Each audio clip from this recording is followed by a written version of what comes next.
మీ ఎలాంటి వ్యాపార ప్రకటనలకైనా వెంటనే మా ఛానల్ సంప్రదించండి. ఓం నమ శివాయ. ఓం నమో వెంకటేశాయ. 2026 నూతన సంవత్సరం శుభాకాంక్షలు. సంక్రాంతి పండుగ శుభాకాంక్షలు. మీ అందరికీ మంచి జరగాలని హృదయపూర్వకంగా కోరుకుంటున్నాను. ఇప్పుడు మనము మిథున రాశి వాళ్ళ గురించి చూద్దాం. మిథున రాశి వాళ్ళు జనవరిలో ఎలా ఉండాలి? జనవరిలో మనకు తెలిసిందే పుష్యమాసం. మీరేమో మిథునం అంటే బుధుడు. సో ఇప్పుడు గురువు బుధుడు కలయిక గురించి మాట్లాడదాం. సో మనకు ప్రపంచంలో భూమి చూసుకుంటే 2 రకాల మనుషులు ఉంటారు. ఒకడు మంచోళ్ళు, ఒకడు తెలివివాళ్ళు. వీళ్ళిద్దరు ఒకరు అవ్వలేరు. ఎందుకంటే మంచోడు తెలివితేటలు ప్రదర్శించలేడు, తెలివివాడు మంచితనం ప్రదర్శించలేడు.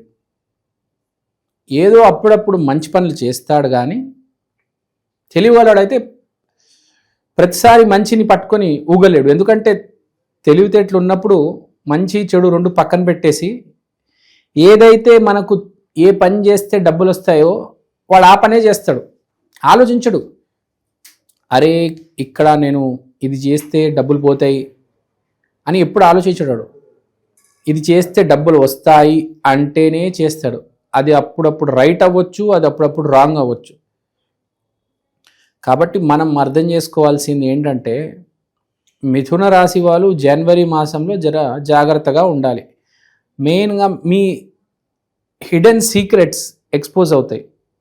అంటే మీరు ఫిక్స్డ్ డిపాజిట్ పెట్టుకున్నారు బ్యాంక్లో, ఎవరికి చెప్పలేదు. ఇప్పుడు మీ ఆవిడికి తెలిసిపోతుంది, మీ పిల్లలకి తెలిసిపోతుంది. స్టాక్ మార్కెట్లో మీరు ఒక బ్యాంకో అనే షేర్లో డబ్బులు పెట్టారనుకుందాం ఫర్ ఎగ్జాంపుల్. అది బాగా పెరిగింది, బాగా డబ్బులు వచ్చాయి అని అందరికీ తెలిసిపోతుంది. అరే వీడి డబ్బులు వచ్చాయి, అరే వీడు డబ్బుగలాడు అయిపోయాడు అని తెలిసిపోతాయి. మీరు ఎవరినో మోసం చేశారు, అది అందరికీ తెలిసిపోతుంది. ప్రకృతికి కూడా తెలిసిపోతుంది. మీకు ఏదైనా అక్రమ సంబంధం ఉంది, బయటపడుతుంది. అంటే మీరు ఏదైతే దాపెడదామనుకుంటున్నారో అది అందరికీ తెలిసిపోయే అవకాశం ఉంది. జరుగుతుంది, తూచా తప్పకుండా నేను చెప్పడం లేదు. అవకాశం ఉంది, జాగ్రత్త. మీ హిడెన్ సీక్రెట్స్, ప్రతి మనిషికి హిడెన్ సీక్రెట్స్ ఉంటాయి, నాకు ఉంటాయి. నేను చెప్తానేంటి, అలానే మీరు కూడా చెప్తారేంటి, కానీ ఎక్స్పోజ్ అయ్యే ఛాన్స్ ఉంది. చూసుకోండి. వెలుతురు మీ హిడెన్ సీక్రెట్స్లో, మీ అండర్ గ్రౌండ్లో ఆ వెలుతురు పడేసరికి అందరికి కనిపిస్తుంది, అందరు చూస్తారు. సో ఒక అర్థం చేసుకోవాల్సింది ఏంటంటే పుష్యమాసం జనవరిలో కొంచెం జాగ్రత్త. మీరు గనక మీ తెలివితేటలు వాడి కొంచెం ఊపుతో ముందుకెళ్తే మీరు దీన్ని కొంతవరకు కంట్రోల్ చేసుకోవచ్చు. ఎవడుకుంటుందండి అన్నీ చెప్పేయాలని కదా, అన్నీ చెప్తారు ఎవరైనా.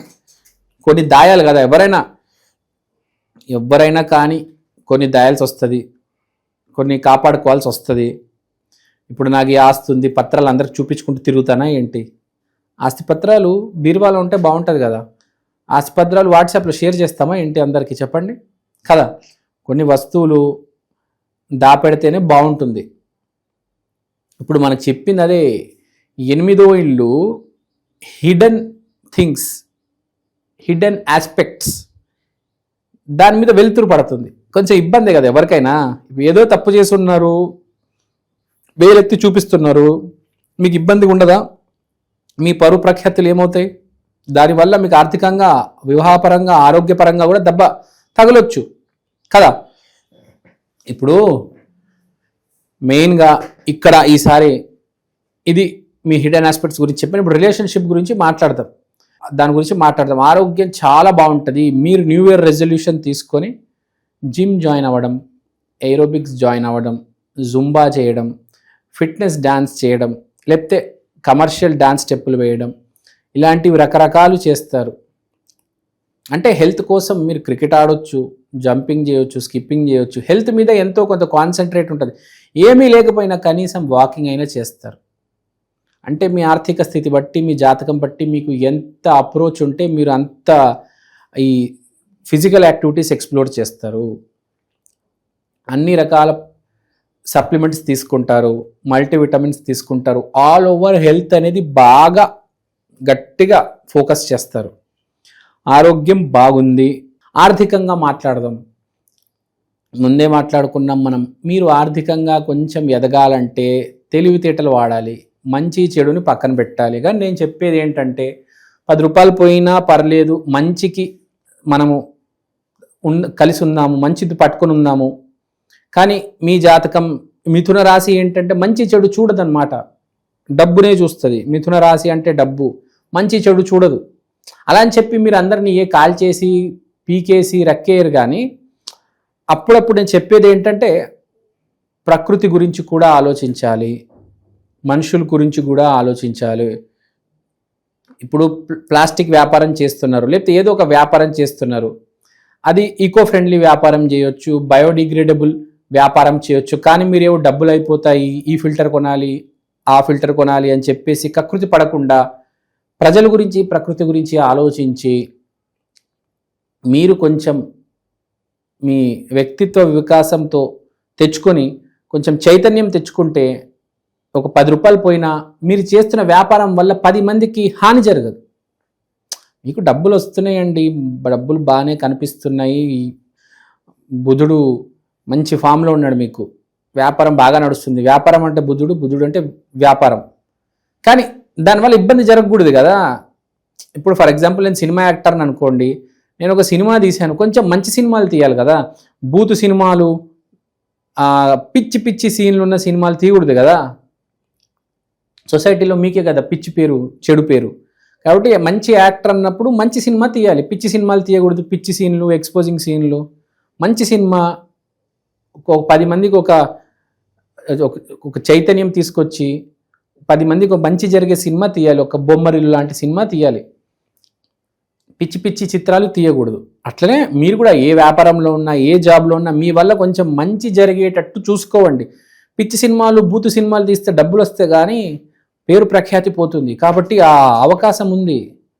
పేరు ప్రఖ్యాతి విపరీతంగా బిజినెస్ వల్ల బాగా డ్యామేజు. ఒకటి బిజినెస్, ఒకటి జాబు.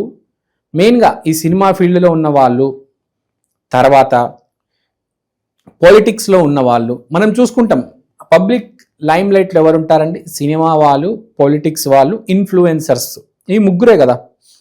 సో వీళ్ళు తప్పడుగు వేయకూడదు. మనం చూస్తూ ఉంటాము, కొంతమంది బెట్టింగ్ యాప్స్ చేస్తూ ఉంటారు, సినిమా వాళ్ళు పిచ్చి సినిమాలు తీస్తూ ఉంటారు, తర్వాత వ్యూస్ కోసం పిచ్చి పిచ్చి వీడియోలు ఇన్ఫ్లుయెన్సర్స్ పెడుతూ ఉంటారు. సో అవన్నీ తగ్గించాలి, అది గుర్తుపెట్టుకోవాలి. కొంచెం మీరు ఏది పడితే అది చేస్తే మీకే రిస్క్ అవుతుంది. రేపు శిక్ష కూడా మీకు కనిపిస్తుంది. మీరు ప్రజల గురించి పట్టుకోనప్పుడు మీకు కూడా శిక్ష పడుతుంది, తెలుసో తెలియకో. వివాహ ప్రయత్నాలు ఇలాంటివి చేసుకున్నా, నేను చెప్పాను కదా రిలేషన్షిప్ వివాహ ప్రయత్నాలు ఎలా జరుగుతాయి.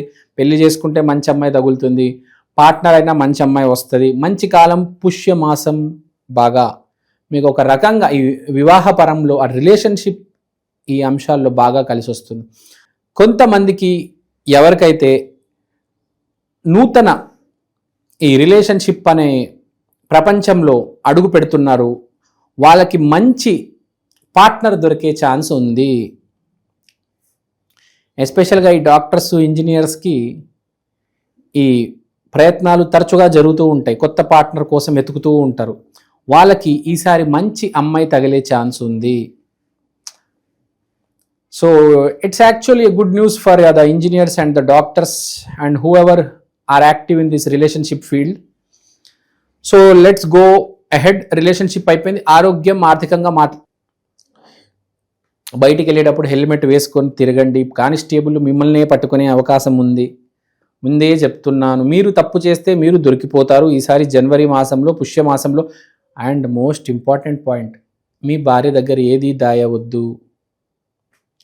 మీరు దాస్తే మీకే ప్రాబ్లం వస్తుంది. 2026 మన ప్రతి ఒక్కరి జాతకం మన పార్ట్నర్, మన వైఫ్ అంటే స్పౌస్ వాళ్ళ మీద ఆధారపడి ఉంది. కాబట్టి భార్య దగ్గర ఏది దాయవద్దు. ఏదున్నా భార్యకి నిజం చెప్పేయండి. ఆమెకి డబ్బులు కావాలంటే డబ్బులు ఇవ్వండి, నా దగ్గర లేవు అని అబద్ధాలు చెప్పొద్దు. ఈ పిచ్చి అలవాట్లు ఉంటే మానేసుకోవండి. మీరు కొంచెం జాగ్రత్తగా ఉండాలి. జనవరి మాసంలో బాగానే ఉంది, 2026 చాలా బాగుంది.